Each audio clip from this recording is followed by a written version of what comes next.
স্বাগত জানাচ্ছি বিরতিহীন সংবাদ রাত ৯টায় বাংলাদেশে। আপনাদের সাথে আছে আমি মাহমুদ মৌমিতা এবং আমি গোলাম কিবরিয়া। জানাচ্ছি শিরোনাম।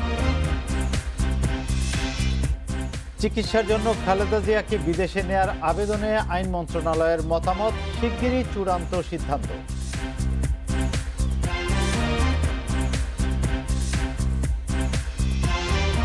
ঝালকাঠিতে আগুন লাগায় লঞ্চের মালিক গ্রেফতার, নদী থেকে যুবকের মরদেহ উদ্ধার, ক্ষতিপূরণের নির্দেশনা চেয়ে রিট।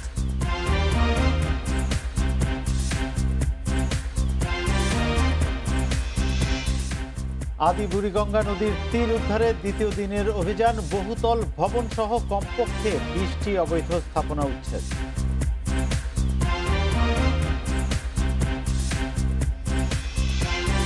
কাল থেকে সারা দেশে করোনা টিকার বুস্টার ডোজ শুরু, লাগবে না নিবন্ধন, আগের টিকা কেন্দ্র থেকেই SMS।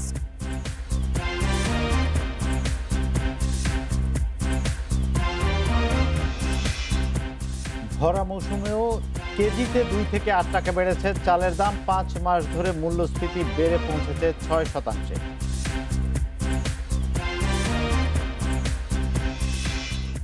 শিরোনামগুলো শুনছিলেন, এবার পুরো খবর।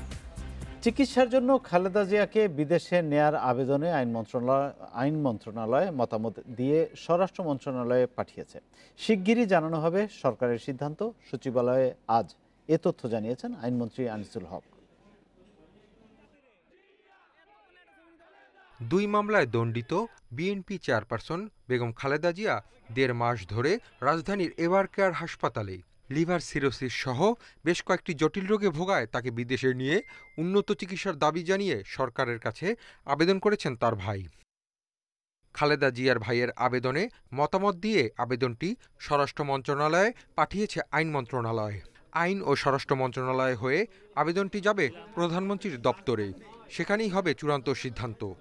আবেদনটি ব্যাপারে আমাদের আইনি মতামত দিয়ে আমরা এখন এটা স্বরাষ্ট্র মন্ত্রণালয় দিয়ে দিয়েছি। এখন এটা স্বরাষ্ট্র মন্ত্রণালয়ে যাবে। আমি মাননীয় স্বরাষ্ট্র মন্ত্রীকেও জানিয়ে দিয়েছি যে এই ফাইলটা যাচ্ছে ওনার কাছে। আমার মনে হয় যে এই ফাইলটা মাননীয় প্রধানমন্ত্রী পর্যন্ত যাবে, তারপরে আপনারা সিদ্ধান্ত জানতে পারবেন। অপরাধীর দণ্ড স্থগিতকরণ বা সাজা কমানোর বিষয়ে আইনের 401 ধারার 6টি উপধারা নিয়ে আইনমন্ত্রী তার আগের ব্যাখ্যায় অনড়। আমি আইনের যে ব্যাখ্যা দিয়েছি সেই ব্যাখ্যার সাথে কোনোখানেই আমি দেখি নাই যে তার কোনো জাজমেন্টে আমি দেখি নাই তাই এটার ব্যাপারে কোনো দ্বিমত আছে। তা আমার ব্যাখ্যাটাই সঠিক বলে আমি মনে করি। জিয়া অরফানেজ ট্রাস্ট মামলায় 10 ও জিয়া চ্যারিটেবল ট্রাস্ট দুর্নীতি মামলায় 7 বছরের কারাদণ্ড হয়েছে খালেদা জিয়ার। চতুর্থবারের মতো বেড়েছে তার সাজা স্থগিতের মেয়াদ। Hasif Mahmud Shah, independent news, Dhaka. মালদ্বীপ সফর শেষ করে দেশে ফিরেছেন প্রধানমন্ত্রী শেখ হাসিনা। সোমবার সন্ধ্যা 5:35 বিমান বাংলাদেশ এয়ারলাইন্সের একটি ফ্লাইটে হযরত শাহজালাল আন্তর্জাতিক বিমানবন্দরে অবতরণ করেছেন তিনি। প্রধানমন্ত্রীর প্রেস সচিব ইহসানুল করিম জানিয়েছেন, 6 দিন মালদ্বীপে থেকে স্থানীয় সময় সোমবার দুপুর 1:20 প্রধানমন্ত্রী তার সফর সঙ্গীদের নিয়ে দেশটির ভ্যালানা আন্তর্জাতিক বিমানবন্দর ত্যাগ করেন। প্রধানমন্ত্রী দেশটির প্রেসিডেন্ট ইব্রাহিম মোহাম্মদ সলিহর আমন্ত্রণে গত 22 ডিসেম্বর মালদ্বীপে যান। তার সফরে দ্বৈত আয়কর বিলোপের জন্য একটি চুক্তি স্বাক্ষর বাংলাদেশ এবং মালদ্বীপের স্বাস্থ্য মন্ত্রণালয়ের মধ্যে স্বাস্থ্য সেবা এবং চিকিৎসা বিজ্ঞানের ক্ষেত্রে একটি সমঝোতা স্মারক নবায়ন করা হয়েছে। দক্ষিণ এশিয়ার 2 দেশের মধ্যে বন্ধুত্বের প্রতীক হিসেবে বাংলাদেশ মালদ্বীপকে 13 সামরিক যান উপহার দিয়েছে।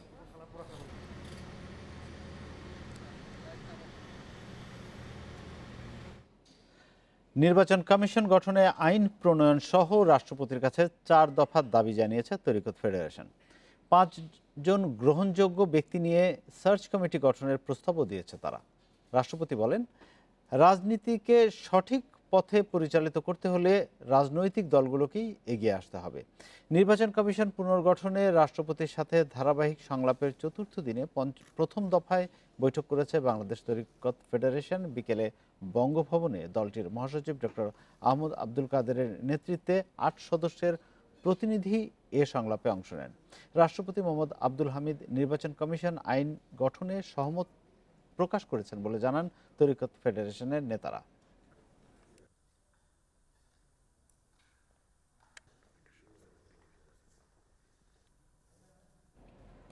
দেশে আওয়ামী লীগের বিকল্প কোনো রাজনৈতিক শক্তি নেই বলে মন্তব্য করেছেন দলের যুগ্ম সাধারণ সম্পাদক এবং তথ্য ও সম্প্রচার মন্ত্রী ডক্টর হাসান মাহমুদ।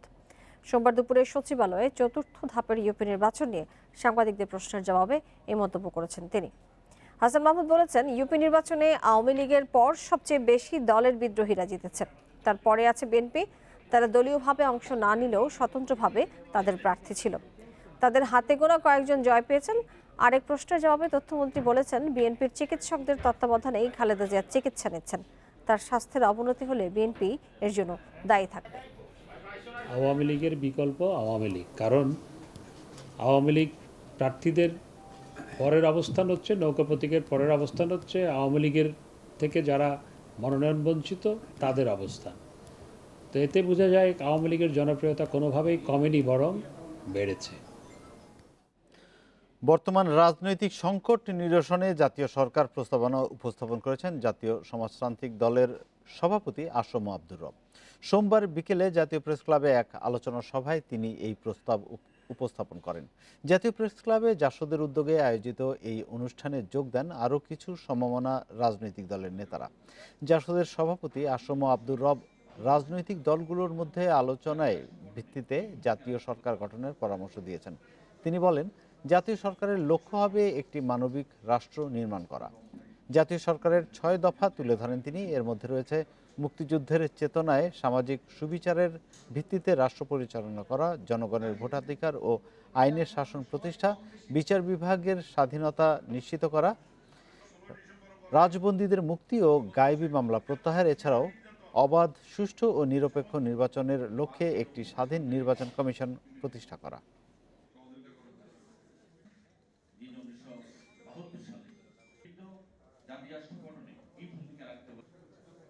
বিদ্যমান রাজনৈতিক সংকট উত্তরণের জন্য জাতীয় সরকার গঠনকে মৌলিক রাজনৈতিক কর্তব্য বলে চিহ্নিত করেছে। জাতীয় ঐকমত্যের ভিত্তিতে জাতীয় সরকারের রূপরেখা গৃহীত হবে। আমি বিশ্বাস করি এককভাবে আমার বা জেএসডির এটা সিদ্ধান্ত নেওয়ার কোনো অধিকার নেই। ঝালকাঠিতে পুড়ে যাওয়া লঞ্চ অভিযান 10-এর মালিক হামজালাল শেখকে সকালে ঢাকার কেরানীগঞ্জ থেকে গ্রেপ্তার করেছে র্যাব। লঞ্চের 4 মালিকের একজন তিনি। এর আগে রোববার লঞ্চে প্রাণহানির ঘটনায় নৌ আদালতে মামলার পর 4 মালিক সহ 8 জনের বিরুদ্ধে গ্রেপ্তারি পরোয়ানা জারি করা হয়েছে। নৌ আদালতের বিচারক এই আদেশ দিয়েছেন। মামলাটি করেছেন নৌ পরিবহন অধিদপ্তরের প্রধান পরিদর্শক। মামলায় হামজালাল শেখ সহ 8 জনকে আসামি করা হয়েছে। দুর্ঘটনার মামলা হওয়ায় আইন অনুযায়ী রোববারই অভিযান 10 লঞ্চের ফিটনেস সনদ, নিবন্ধন এবং মাস্টার চালকদের সনদ স্থগিত করা হয়েছে।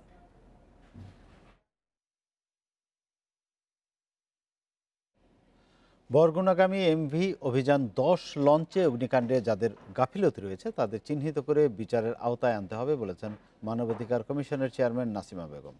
সকালে রাজধানীর শেখ হাসিনা বার্ন ইনস্টিটিউটে দগ্ধ যাত্রীদের দেখতে এসে একথা বলেন তিনি। এদিকে আগুনের ঘটনায় হতাহতদের পরিবারকে তাৎক্ষণিক 10 লাখ টাকা করে ক্ষতিপূরণ দেওয়ার নির্দেশনা চেয়ে রিট করেছেন এক আইনজীবী। ঝালকাঠির সুগন্ধা নদীতে লঞ্চে অগ্নিকাণ্ডের ঘটনায় দগ্ধদের দেখতে সকালে শেখ হাসিনা বার্ন ইনস্টিটিউটে আসেন মানবাধিকার কমিশনের চেয়ারম্যান। তিনি বলেন, যাত্রীবাহী জলযানে শুধু অগ্নি নির্বাপক ব্যবস্থা রাখলেই হবে না, পরিচালনার জন্য প্রশিক্ষিত জনবলও রাখতে হবে। যাদের গাফিলতির কারণে এই ভয়াবহ দুর্ঘটনা ঘটেছে তাদের সবাইকে শাস্তির আওতায় আনতে হবে বলেন তিনি। যানবাহনের যে ত্রুটি বিচ্যুতি, আমরা শুধু একটা সার্টিফিকেট দিয়ে দিলাম যে এটা ঠিক আছে, আগামী এত বছর পর্যন্ত এটা মানে চলাচল যোগ্য। আমার মনে হয় এই বিষয়ে যার যেখানে গাফিলতি আছে সেটা চিহ্নিত করে তাদেরকে দৃষ্টান্তমূলক শাস্তির আওতায় আনা উচিত। এদিকে এই ঘটনায় হতাহতদের পরিবারকে তাৎক্ষণিক 10 লাখ টাকা করে ক্ষতিপূরণ দেওয়ার নির্দেশনা চেয়ে হাইকোর্টে রিট করেছেন এক আইনজীবী। বিচারপতি এম এনায়েতুর রহিম ও বিচারপতি মোহাম্মদ মুস্তাফিজুর রহমানের হাইকোর্ট বেঞ্চ রিটটি শুনানির জন্য মঙ্গলবার দিন ধার্য করেছে। মোটরযান, লঞ্চ, জাহাজ রয়েছে সেগুলোতে পর্যাপ্ত ফিটনেস আছে কিনা, হালনাগাদ লাইসেন্স আছে কিনা, রুট পারমিট আছে কিনা এবং অগ্নি নির্বাপক ব্যবস্থা এবং এরকম এই ধরনের দুর্ঘটনা ঘটলে সেইটা মোকাবেলা করার প্রতিরোধ ব্যবস্থা আছে কিনা সেইটা একটা রিপোর্ট আকারে পেশ করার জন্য আমরা ডিরেকশন চেয়েছি। 24 ডিসেম্বর রাত 3টার দিকে ঢাকা থেকে বরগুনাগামী লঞ্চে ভয়াবহ অগ্নিকাণ্ড ঘটে। এতে অন্তত 42 জনের মৃত্যু হয়, আহত হন আরও শতাধিক। এখনও নিখোঁজ প্রায় অর্ধশত যাত্রীর সন্ধানে 3 দিন ধরে উদ্ধার অভিযান চলছে। Mohammad Omar Faruk, Independent news, Dhaka. MV Abhijan 10 লঞ্চে অগ্নিকাণ্ডে নিহত এবং নিখোঁজ ব্যক্তিদের স্বজনদের ডিএনএ পরীক্ষার জন্য নমুনা সংগ্রহ শুরু হয়েছে। নমুনা মিলে গেলে শুরু হবে কবর হস্তান্তর প্রক্রিয়া।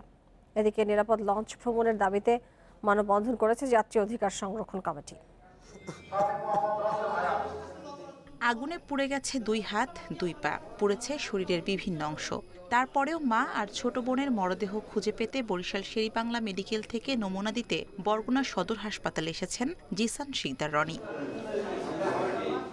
শুধু জিসান নয়, ঝালকাঠির সুগন্ধা নদীতে লঞ্চে অগ্নিকাণ্ডের নিখোঁজ স্বজনদের মরদেহ ফিরে পেতে বরগুনা সদর হাসপাতালে দিক বেদিক ছুটছেন স্বজনরা। জীবিত না হোক, অন্তত মরদেহটি হলেও ফিরে পেতে চান তারা। হঠাৎ করে আগুন ধরার কারণে আম্মুকে নিয়ে আমি ছাদে চলে যাই, ওখান থেকে আর পারি না আম্মুকে নিয়ে নামতে।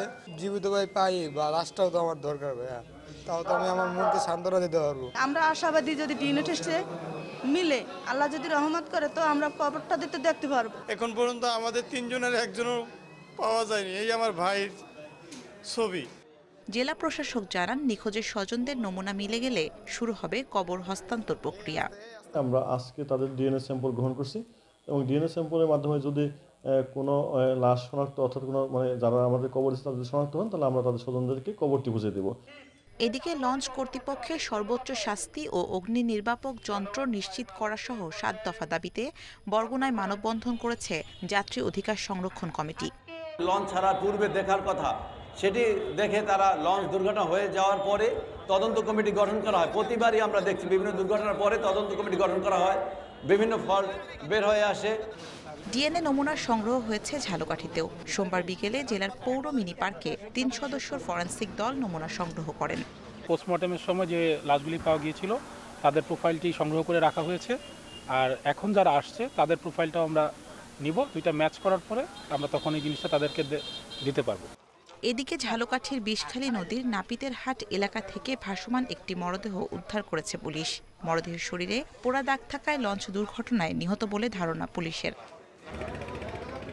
Shamima Rahman, independent news. একদিকে আদি বুড়িগঙ্গা দখল করে চলছে বাণিজ্য, অন্যদিকে উচ্ছেদ করছে ঢাকা দক্ষিণ সিটি কর্পোরেশন।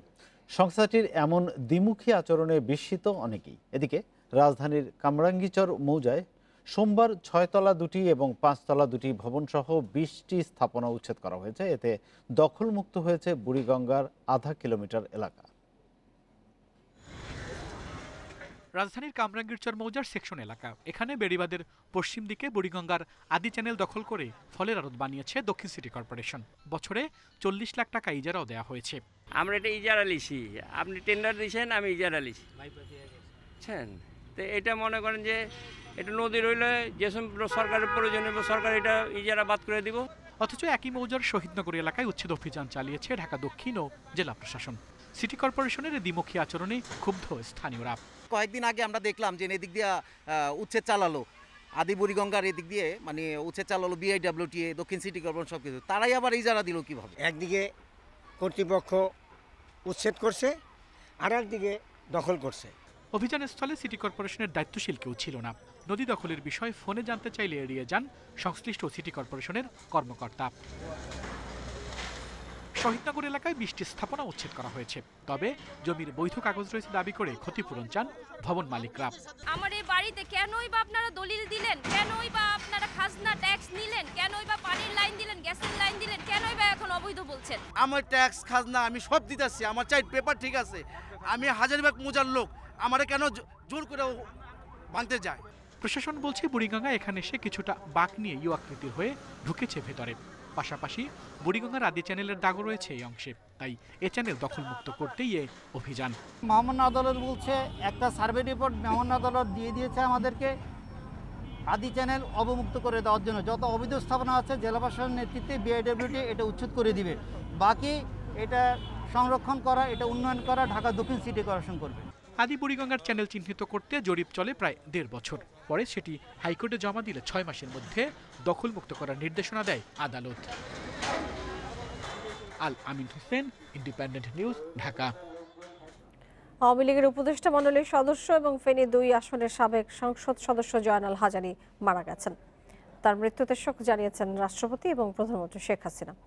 বিকেলে রাজধানীর ল্যাব 8 হাসপাতালে মারা যান জয়নাল হাজারী। তার বয়স হয়েছিল ৭৬ বছর। ফেনী ২ আসন থেকে 1986, 1991 এবং 1996 সালে টানা 3বার সংসদ সদস্য হয়েছিলেন জয়নাল হাজারী। 1984 সাল থেকে 2004 পর্যন্ত ফেনী জেলা আওয়ামী লীগের সাধারণ সম্পাদক ছিলেন তিনি। 2019 সালে আওয়ামী লীগের উপদেষ্টা মণ্ডলীর সদস্য হন জয়নাল হাজারী। মঙ্গলবার সকাল 10টায় বায়তুল মোকাররম জাতীয় মসজিদ প্রাঙ্গণে তার মরদেহে শ্রদ্ধা জানাবে আওয়ামী লীগ। কোনো রকমই আগাতে পারছে না, যেহেতু সেখানে আঞ্চলিকতা, তা এর মধ্যে তার দেশে করোনায় আরও একজনের মৃত্যু হয়েছে। এ নিয়ে মোট প্রাণহানি হলো 28,061 জনের। 851টি ল্যাবে 24 ঘন্টায় 17,271 নমুনা পরীক্ষায় করোনা শনাক্ত হয়েছে। 373 জনের পরীক্ষা বিবেচনায় শনাক্তের হার 2.16%।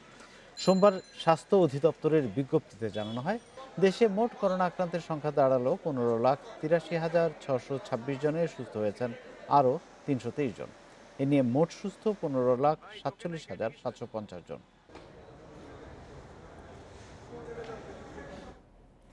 কাল থেকে সারা দেশে শুরু হচ্ছে করোনার টিকার বুস্টার ডোজ। লাগবে না নিবন্ধন, আগের টিকা কেন্দ্র থেকেই পাঠানো হবে SMS। ষাটোর্ধ্ব সম্মুখ সারির করোনা যোদ্ধা, প্রবাসী যাদের 2 ডোজ টিকা নেওয়ার সময় 6 মাস পেরিয়েছে তারাই পাবেন শুধু এই বুস্টার ডোজ। দেশে করোনা টিকা দেয়া শুরু হয় 27 জানুয়ারি। প্রথমে রাজধানী ও পরে শুরু হয় সারা দেশে। এ পর্যন্ত টিকা পেয়েছে 7 কোটির বেশি মানুষ, যা মোট জনসংখ্যার 40%। ওমিক্রন প্রতিরোধে এবার শুরু হচ্ছে বুস্টার ডোজ। দ্বিতীয় ডোজ নেয়ার 6 মাস পার না হলে মিলবে না বুস্টার। জুন পর্যন্ত সারা দেশে টিকা নেয়া 42,89,000 মানুষ আপাতত বুস্টার পাবেন। নিজ নিজ কেন্দ্র থেকে মিলবে বুস্টারের জন্য SMS। নিয়মিত করোনা টিকা 5 জনকে দেয়া হলে অন্তত 1 জনকে বুস্টার দেওয়ার নির্দেশনা দিয়েছে স্বাস্থ্য অধিদপ্তর। আমাদের কাছে কিন্তু সমস্ত ইনফরমেশনগুলি রয়েছে। এখন যারা 6 মান্থ আগে যারা টিকা দিয়েছিলেন 60+ এবং যারা ফ্রন্টলাইনার, তাদের কিন্তু 6 মাসের উপরে হয়ে গেছে এবং অ্যাকর্ডিংলি আমরা তাদেরকে, যেহেতু আমাদের সব ইনফরমেশন রক্ষিত আছে, আমরা যেই কেন্দ্রে টিকা দিয়েছিলেন সেই কেন্দ্র থেকেই তাদেরকে টেক্সট পাঠানো হবে এবং যিনি SMS পাবেন শুধু উনি টিকা দিতে আসবেন। বুস্টারের জন্য 8 বিভাগে প্রশিক্ষণ শেষ করেছে ICT বিভাগ। প্রস্তুত সুরক্ষা অ্যাপ, আপডেট করা হয়েছে টিকা কার্ড। বুস্টার হিসেবে দেয়া হচ্ছে করোনা টিকার 3য় ডোজ। মিলবে সনদও। যারা ভ্যাকসিনেটেড হয়েছিল তাদের ক্ষেত্রে অ্যান্টিবডি টাইটার কিন্তু কমে যাচ্ছে, নিউট্রালাইজিং অ্যান্টিবডি আমরা যেটা বলছি। সো অ্যান্টিবডি টাইটার যখন কমে যাচ্ছে, তাকে অ্যান্টিসিপেট করা হচ্ছে যে আরেকটি টিকা দিলে পরে সে অ্যান্টিবডিটা বুস্ট আপ হবে এবং সে হয়তো প্রোটেক্টেড থাকবে। দেশে অক্সফোর্ড, ফাইজার, মডার্না, সিনোফার্ম ও সিনোভ্যাক 5 ধরনের টিকা দেয়া হচ্ছে। স্বাস্থ্য অধিদপ্তর জানিয়েছে, প্রথম 2 ডোজ যে টিকায় দেয়া হোক, বুস্টার হিসেবে ফাইজারের পাশাপাশি দেয়া যাবে অক্সফোর্ড ও মডার্নার টিকাও। ফলে উপজেলাতেও মিলবে বুস্টার ডোজ। বিভাগীয় পর্যায়ে সিটি কর্পোরেশন, জেলা, উপজেলা সব ক্ষেত্রে আমরা এখন বুস্টার দিতে পারবো। প্রথমে বলেছিলাম যে ফাইজার এখন বুস্টার হিসেবে দেওয়া হবে, তবে আমাদের ন্যাশনাল ইমিউনাইজেশন টেকনিক্যাল অ্যাডভাইজারি গ্রুপের পরামর্শ অনুযায়ী আমরা এখন জানতে পেরেছি যে আমাদের ফাইজার অথবা মডার্না অথবা অ্যাস্ট্রাজেনেকা, এই 3টি ভ্যাকসিনের যে কোনোটি আমরা বুস্টার হিসেবে দিতে পারবো এবং আমরা গ্রহণ করতে পারবো। স্বাস্থ্য বিভাগ বলছে, দেশে টিকার কোনো ঘাটতি নেই। মজুদ আছে 5.5 কোটির বেশি টিকা। Hasan Misbah, independent news, Dhaka. বিভিন্ন জেলায় ভরা মৌসুমেও খুচরা বাজারে বেড়েছে চালের দাম। প্রকারভেদে কেজিতে বেড়েছে 2 থেকে 8 টাকা পর্যন্ত। হঠাৎ চালের দাম বাড়ায় বিপাকে পড়েছেন সাধারণ মানুষ। এজন্য মিল মালিকদের সিন্ডিকেট ও বাজারে নজরদারির অভাবকে দুষছেন ভুক্তভোগীরা। যশোরে প্রকারভেদে প্রতি কেজিতে চালের দাম বেড়েছে 2 থেকে 8 টাকা। সপ্তাহের ব্যবধানে বাসমতি 62 থেকে বেড়ে 70 টাকা, 54 টাকার মিনিকেট 60, কাজললতা 5 টাকা বেড়ে 59 টাকা, BR10 6 টাকা বেড়ে 57 টাকায় বিক্রি হচ্ছে। বেড়েছে মোটা চালের দামও। দাম বাড়ার কারণ একটাই, বাজারে মালের আমদানি খুবই কম। বড় বড় মিলেরা যেভাবে নিয়ন্ত্রণ করে, বাজার সেভাবে নিয়ন্ত্রণ হয়। ধানের দাম বেড়েছে, প্রতিটা মিলে রেট বাড়াই দিয়েছে। আমরা যেভাবে কিনছি সেভাবে বিক্রি করছি। বাজারে ধানের দাম বেশি, তার উপর মিল মালিকদের কারসাজিতে এই সংকট তৈরি হয়েছে বলছেন খুচরা ব্যবসায়ীরা। এখন এই ব্যবসাটা চলে গেছে মূলত বড় বড় ইন্ডাস্ট্রি মালিকের হাতে। তারা 1 বছরের ধান একসাথে কিনে নেয়, নিলে বাজারে ধানের ক্রাইসিস পড়ে, বাজারে ধান থাকে না, যে ধান থাকে যার যেটুকু রাখে তখন দাম বেশি চাই, বেশি দামে বিক্রি করে। চালের দাম হঠাৎ বেড়ে যাওয়ায় বিপাকে পড়েছেন নিম্ন আয়ের মানুষ। এজন্য সরকারি নজরদারির অভাবকে দুষছেন তারা। কিনে খাওয়াটাই মুশকিল হয়ে যাচ্ছে, সরকার এগুলো দেখে না তো, সত্যি কথা। স্বল্প আয়ের ভীষণ অসুবিধা এবং এটা ক্রয় ক্ষমতার বাইরে দিন দিন চলে যাচ্ছে। এক সপ্তাহে পাবনার বাজারে সব ধরনের চালের দাম বেড়েছে 1 থেকে 2 টাকা পর্যন্ত। মিল থেকেই বেশি দামে কেনার কথা জানিয়েছেন খুচরা ব্যবসায়ীরা। বেশি দামে কিনলে বেশি দামে বেচতে হবে, এখন স্থিতিশীল যে দামে কিনতে সেই দামে বেচা। মিলারদা ধান কিনতেছে বেশি দামে, বিধায় আমাদের চাল একটু বস্তায় 20-30 টাকা বেশি দামে বর্তমান চিকন চালগুলি বিক্রি করতে হচ্ছে। রংপুরে প্রতি কেজি বেড়েছে 3 থেকে 4 টাকা। ব্যবসায়ীরা সিন্ডিকেটের কথা বললেও মিল মালিকরা অজুহাত দিচ্ছেন ধানের দাম বৃদ্ধির। লক্ষ লক্ষ বস্তা ধান এবং চাল স্টক রাখিয়া সীমিত আকারে বাজারে ছাড়িয়া এরা মুনাফা লুটার জন্য চেষ্টা করতেছে। এই সিজনে আমি 2000 বস্তা ধান আমার মিলে নাই, অথচ আমার প্রতিদিন ধান লাগতেছে 900 বস্তা ধান। দিনাজপুরে বিড়ি 29, 48 থেকে 50 টাকা, বিড়ি 28, 50 থেকে 52 টাকা, মিনিকেট 58 থেকে 60 আর নাদিরশাইল 65 থেকে 70 টাকায় বিক্রি হচ্ছে। Mamunur Rashid, independent news desk. টানা 5 মাস ধরে দেশে বাড়ছে মূল্যস্ফীতি। নিত্যপণ্যের দাম বাড়ায় নভেম্বরে এই হার পৌঁছেছে প্রায় 6%। এদিকে শহরের তুলনায় গ্রামের মূল্যস্ফীতি আরও বেশি। পরিসংখ্যান ব্যুরোর সাম্প্রতিক প্রতিবেদনে উঠে এসেছে এসব তথ্য। দেশে প্রতিনিয়তই বাড়ছে নিত্যপণ্যের দাম। চাল, ডাল, তেল থেকে শুরু করে জ্বালানি সব পণ্যের দামই বাড়তি। এর প্রভাবে বাড়ছে মূল্যস্ফীতি। চলতি বাজেটে মূল্যস্ফীতি 5.3% নির্ধারণ করা হলেও বর্তমানে তা দাঁড়িয়েছে প্রায় 6%। বাংলাদেশ পরিসংখ্যান ব্যুরোর সাম্প্রতিক প্রতিবেদন বলছে, নভেম্বরে দেশের সার্বিক মূল্যস্ফীতি 5.98%। অক্টোবর মাসে এই হার ছিল 5.7%। গত বছরের নভেম্বরে এই হার ছিল 5.52%। এদিকে নভেম্বরে খাদ্য মূল্যস্ফীতি 5.43%। অক্টোবরের তুলনায় যা 0.22% বেশি।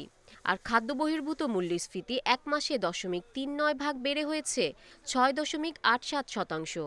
অক্টোবরের তুলনায় নভেম্বরে চাল, আটা, ময়দা, চিনি, ব্রয়লার মুরগি, ডিম, পেঁয়াজ, সবজি সহ প্রায় সব ধরনের খাদ্যপণ্যের দাম বেড়েছে, জানিয়েছে বিবিএস। নভেম্বরে গ্রাম এলাকায় সার্বিক মূল্যস্ফীতি বেড়ে হয়েছে 6.20%। অক্টোবরে যা ছিল 5.81%।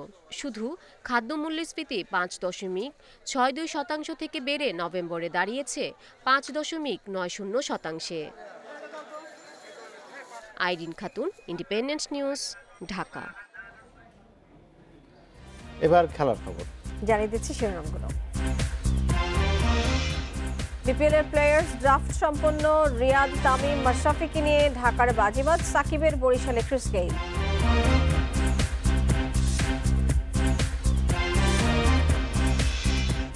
চলতি ফেডারেশন কাপ বয়কটে বসুন্ধরা বারিধারার বড় শাস্তি। আগামী আসরের নিষেধাজ্ঞার সঙ্গে 5 লাখ টাকা জরিমানা।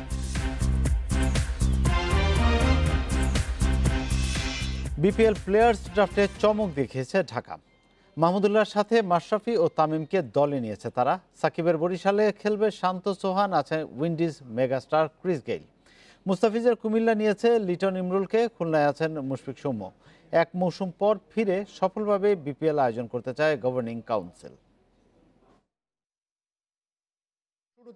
ড্রাফটে আগ্রহের কেন্দ্রে ছিল ফ্র্যাঞ্চাইজিহীন ঢাকার দলটি। বিসিবি দায়িত্ব নিয়ে চমক দেখিয়েছে। ড্রাফটের আগেই দলে নিয়েছে টি-20 অধিনায়ক মাহমুদুল্লাহকে। ক্রিকেটারদের মধ্যে সরাসরি দল না পাওয়া তামিম, মাশরাফির দিকে নজর ছিল সবার। টি-20 অধিনায়ক দেরি করেননি, প্রথম রাউন্ডেই দলে নিয়েছেন তামিমকে। তৃতীয় রাউন্ডে কেউ যখন টাইগার সেরা অধিনায়ক মাশরাফিকে ডাকছিল না, সেই সুযোগ কাজে লাগিয়েছেন মাহমুদুল্লাহ। বিদেশি রিক্রুট আহামরি না হলেও শুভাগত, নাইম, এবাদত, রুবেলরা থাকায় কাগজে কলমে শক্তিশালী দল ঢাকা। দল গড়ার সময় একটা জিনিস খেয়াল রেখেছিলাম যে বিপিএলের পরীক্ষিত পারফরমার, সেদিকে আমাদের নজরটা বেশি ছিল। এবং সোফার আমাদের পরিকল্পনা মাফিক হয়তো 100% আমরা পাইনি, বাট আমি বলি 70% আমরা যাদের চেয়েছিলাম তাদেরকে পেয়েছি। বরিশাল আগেই নিয়েছে সাকিবকে, তার দলের বড় নাম ক্রিস গেইল। এছাড়া সোহান, শান্ত, তাইজুল, ম্যাককয়কে পেয়েছে দলটি। মুশফিকের খুলনা খুব একটা সুবিধা করতে পারেনি ড্রাফটে। সৌম্য, কামরুল রাব্বি, শেখ মাহেদি, সেকেন্দার রাজা ও শেখুকে প্রসন্নকে নিয়েছে। কুমিল্লায় মুস্তাফিজ, ফাফ ডু প্লেসির সাথে যোগ দিয়েছেন লিটন, জয়, মুমিনুল, ইমন, কুশাল মেন্ডিস ও ওশানে থমাস।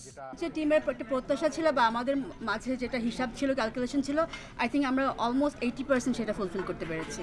সো এখানে স্যাটিসফাইড অলমোস্ট ফুললি। গেইলের খেলা বাংলাদেশ দেখে মাতবে এবং অত্যন্ত সুন্দর খেলা উপহার দিবেন। আমাদের সাথে আসছেন আমাদের বিশ্বসেরা অলরাউন্ডার সাকিব আল হাসান এবং আরও বড় বড় অনেক সোহান রয়েছেন, অনেক ভালো ভালো প্লেয়ার রয়েছেন। আমরা আশা করি এবার অত্যন্ত ভালো খেলা উপহার দিতে পারবো। ড্রাফটের আগে ঢাকার ফ্র্যাঞ্চাইজি না পাওয়ায় হয়েছে সমালোচনা।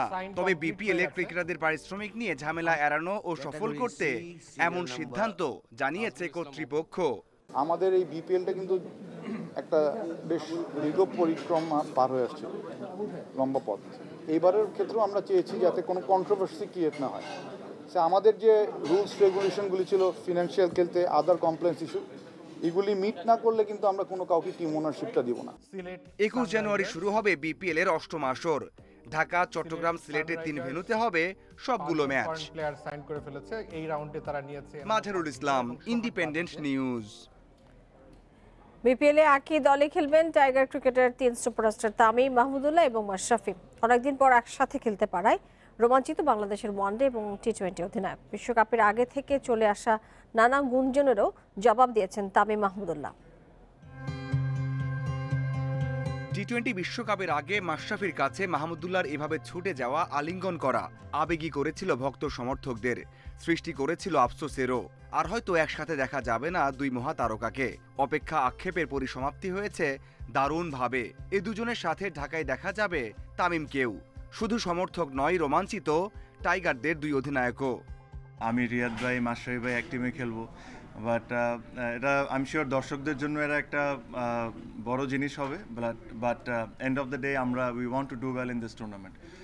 Very happy with the draft. আমাদের ড্রাফটটা যেভাবে গিয়েছে আমরা উই আর কোয়াইট স্যাটিসফাইড। মাশরাফির সাথে খেলা বা ওনার আন্ডারে খেলা বা এর আগে যখন আমরা বঙ্গবন্ধু টি20 কাপটা হলো সেখানেও বেশ আমরা ভালো সময় কাটিয়েছি এবং ভালো ক্রিকেটও খেলতে পেরেছি। বিশ্বকাপের আগে ও পরে আলোচনায় ছিল তামিম মাহমুদুল্লাহর সম্পর্ক। তামিমকে দলে নেননি রিয়াদ, এমন খবরও চাউর হয়। সবকিছু জবাব এক মঞ্চে দিয়েছেন এই 2 তারকা।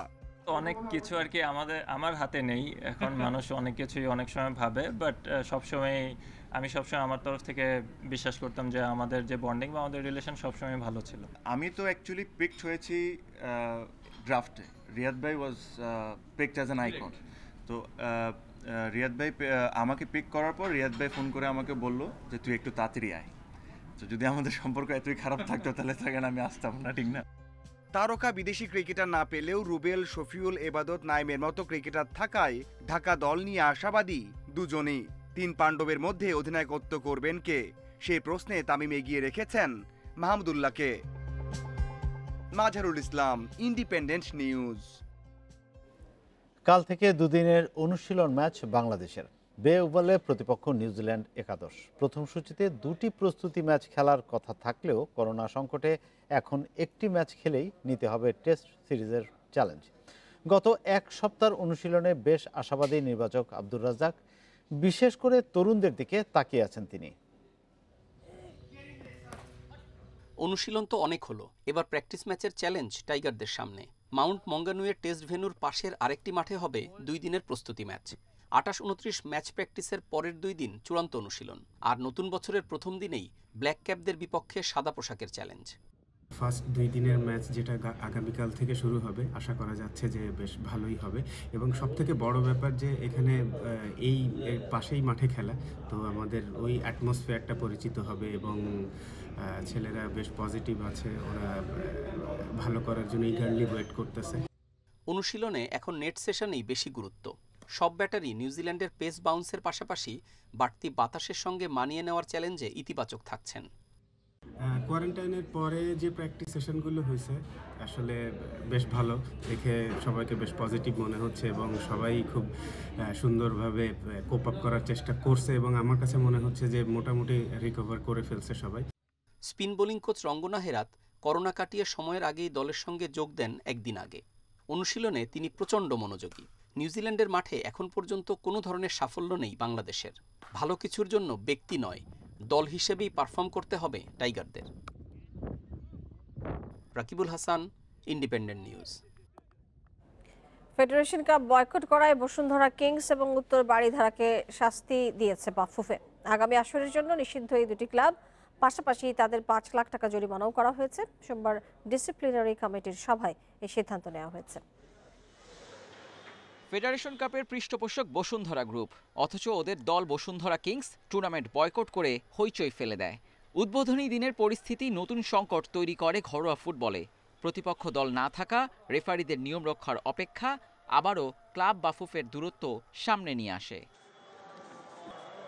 কমলাপুর টার্ফে খেলা ঝুঁকিপূর্ণ, আর একটা বিশেষ দলকে সুবিধা দিতে সূচিতে পরিবর্তন, দুই কারণে বসুন্ধরা কিংসের এই সিদ্ধান্ত।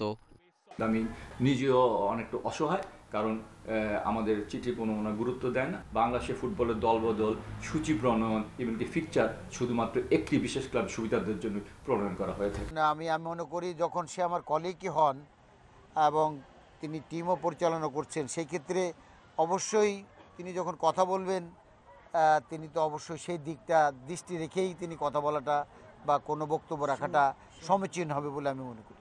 ইমরুল হাসানের বিরুদ্ধে আচরণে তাকে কারণ দর্শানোর নোটিশও দেয়া হয়। একদিন পর আরও উত্তপ্ত পরিস্থিতি। বসুন্ধরা কিংসের সঙ্গে উত্তর বারিধারাকে বড় শাস্তি দিল ডিসিপ্লিনারি কমিটি। এই দুটি ক্লাব নিষিদ্ধ পরবর্তী ফেড কাপে, পাশাপাশি গুনতে হবে 5 লাখ টাকা জরিমানা।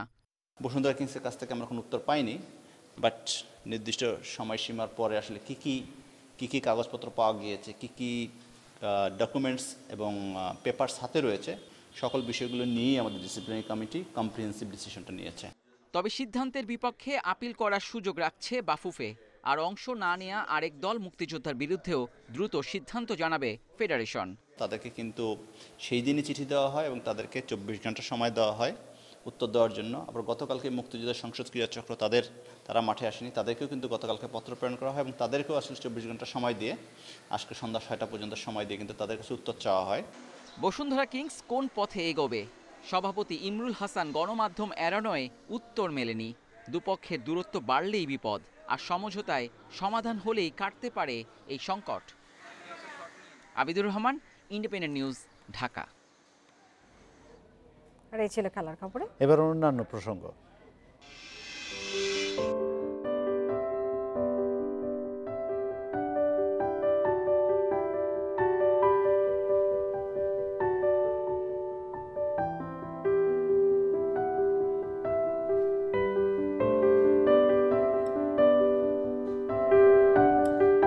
করোনায় বদলে গেছে অস্ট্রেলিয়ার শিক্ষার্থীদের জীবনাচরণ।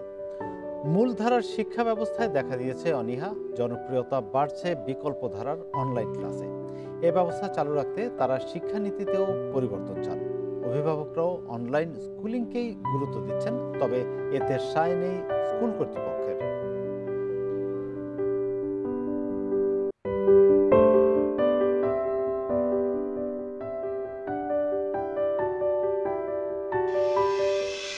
আর এ নিয়ে প্রতিবেদনটি থাকছে সংবাদের শেষ অংশে। যাচ্ছি পরের প্রসঙ্গে।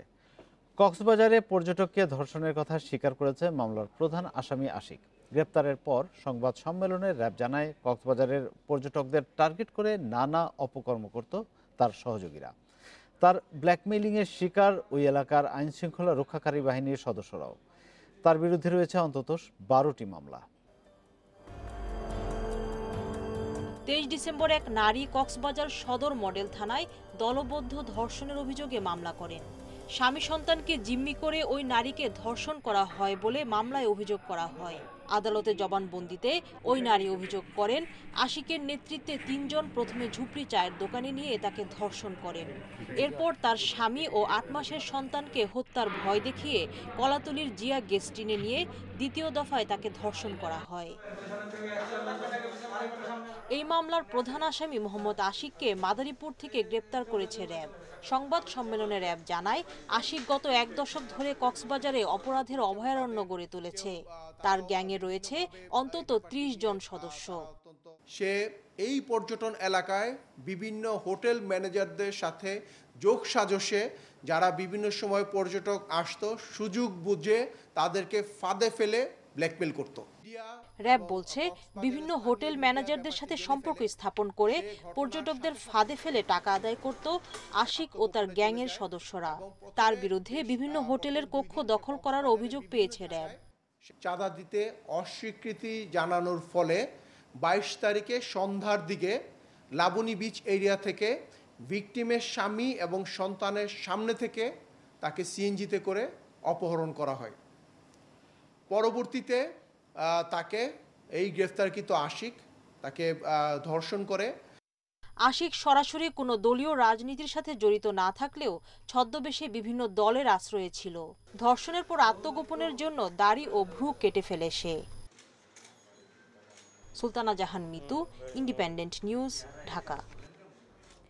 কক্সবাজারে পর্যটক ধর্ষণ মামলায় 3 আসামির 2 দিনের রিমান্ড মঞ্জুর করেছে আদালত। দুপুরে কক্সবাজার জুডিশিয়াল ম্যাজিস্ট্রেট আদালতের বিচারক আলমগীর মোহাম্মদ ফারুকী এই রিমান্ড মঞ্জুর করেছেন। দুপুরে আটক 3 আসামি রেজাউল করিম, মামুনুর রশিদ এবং মেহেদী হাসানকে আদালতে হাজির করা হয়। এ সময় ট্যুরিস্ট পুলিশের পক্ষ থেকে 5 দিনের রিমান্ড আবেদন করা হলে 2 দিনের রিমান্ড মঞ্জুর করে আদালত। এই মামলার এখন পর্যন্ত 5 আসামিকে গ্রেপ্তার করেছে আইন শৃঙ্খলা বাহিনী। পর্যটক ধর্ষণের ঘটনায় গত 23 ডিসেম্বর রাতে কক্সবাজার সদর থানায় 4 জনের বিরুদ্ধে মামলা করেছেন ভুক্তভোগীর স্বামী।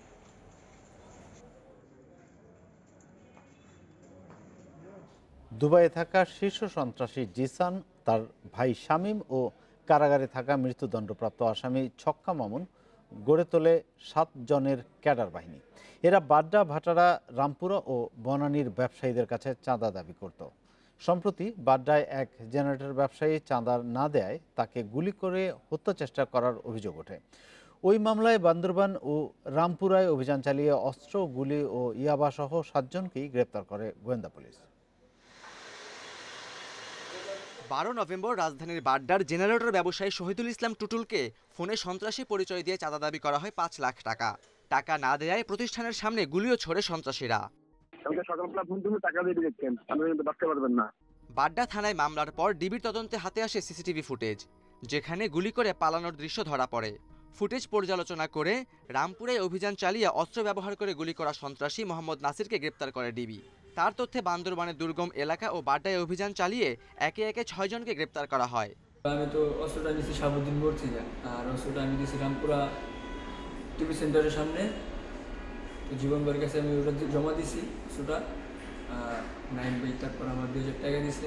গ্রেপ্তারকৃতদের জিজ্ঞাসাবাদে ডিবি জানতে পারে এরা সবাই শীর্ষ সন্ত্রাসী জিসান ও তার ভাই শামীম এবং কাশিমপুর কারাগারে ফাঁসির দণ্ড পাওয়া ছক্কা মামুনের ক্যাডার। ছক্কা মামুন কারাগারে বসে ও জিসান দুবাই বসেই হোয়াটসঅ্যাপে এদের সঙ্গে যোগাযোগ করে। এ বাহিনীর অন্যতম জালাল। এই জালালই ব্যবসায়ীদের সন্ধান দেয়, আর জিসান দুবাই বসে সোহানের কাছে অস্ত্র সরবরাহ করে। জীবন, ওমর, ইমন, নাসিরকে দিয়ে গুলি চালিয়ে ভয়ভীতি দেখায়। চাঁদার টাকার হিসাব রাখে আসলাম নামের আরেকজন। ব্যবসায়ী, বাড়িওয়ালা এবং ঠিকাদারদেরকে চাঁদার জন্য হুমকি দিয়েছে। চাঁদা প্রদান না করে একজন ব্যবসায়ীর ব্যবসা প্রতিষ্ঠানে 1 রাউন্ড গুলি করে পালিয়েছে তারা। নিয়মিত এই মামলায় ছায়া তদন্ত আমরা করি। গোয়েন্দা পুলিশ বলছে এ বাহিনী পূর্ব বাড্ডার ব্যবসায়ীদের কাছে চাঁদা আদায়ে ব্যর্থ হলেও বেশ কয়েকটি চাঁদাবাজির ঘটনায় সফল হয়। সেসব টাকা নিজেদের মধ্যে ভাগ বাটোয়ারার পাশাপাশি জিসান ও ছক্কা মামুনকেও পাঠিয়েছে তারা। বিভিন্ন ডিভাইস আমরা অ্যানালাইসিস করে দেখেছি, তাদের সাথে নিয়মিতভাবেই ওই কারাগারে 2 জনের সাথে তাদের যোগাযোগ হয় এবং যাদের দোষী তাদের সাথেও যোগাযোগ হয়। এই যোগাযোগের মাধ্যম মূলত হয় মোবাইল ফোনের মাধ্যমে। এ বাহিনী ছাড়াও জিসানের অন্য কোনো বাহিনী চাঁদাবাজি করছে কিনা সেটিও খতিয়ে দেখছে গোয়েন্দা পুলিশ। আমরা সংশ্লিষ্ট যে কারাগারে তাদের সাথে আমরা এই বিষয়গুলি নিয়ে আমরা কাজ করব পরবর্তীতে।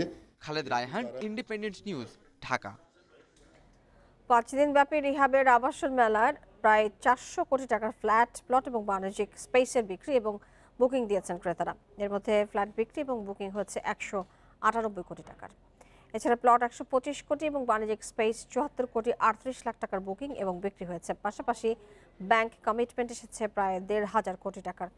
সোমবার মেলা নিয়ে এক সংবাদ সম্মেলনে এইসব তথ্য জানিয়েছে আবাসন ব্যবসায়ীদের সংগঠন রিহ্যাব। সংবাদ সম্মেলনে বলা হয়েছে, করোনায় যে ক্ষতি হয়েছিল তা এই মেলার মাধ্যমে অনেকটাই কাটাতে সক্ষম হয়েছেন ব্যবসায়ীরা। এদিকে শেষ দিনেও ক্রেতা দর্শনার্থীদের পদচারণায় মুখর ছিল মেলা প্রাঙ্গণ। এবার মোট ক্রেতা দর্শনার্থী এসেছে 19,000-এরও বেশি।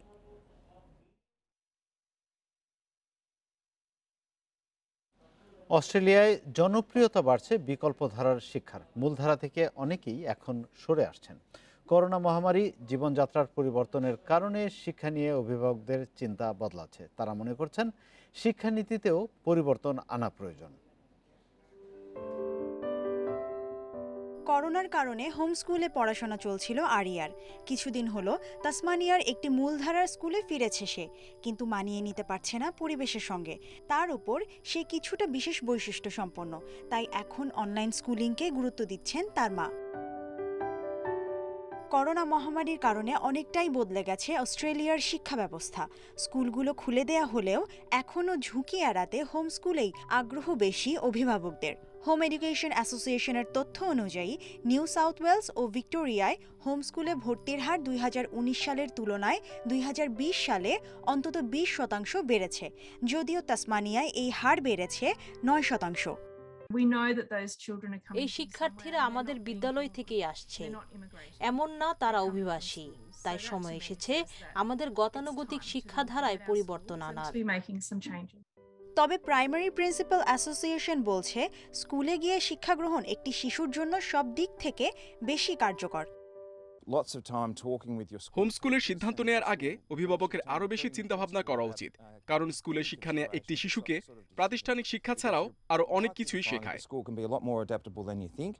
অভিভাবকেরাও মনে করেন স্কুলে গিয়ে শিক্ষা গ্রহণ শিশুদের জন্য বেশি উপকারী, তবে করোনা পরিস্থিতিতে হোমস্কুলকেই বেশি সুবিধাজনক মনে করছেন তারা। Mushrifa Nuzhat, independent news. আর এই ছিল বিরতিহীন সংবাদ রাত 9টায় বাংলাদেশের আয়োজন। আরো বিস্তারিত জানতে চোখ রাখুন ফেসবুক, ইউটিউব এবং টুইটারে। সাথে থাকার জন্য আপনাদের সবাইকে ধন্যবাদ।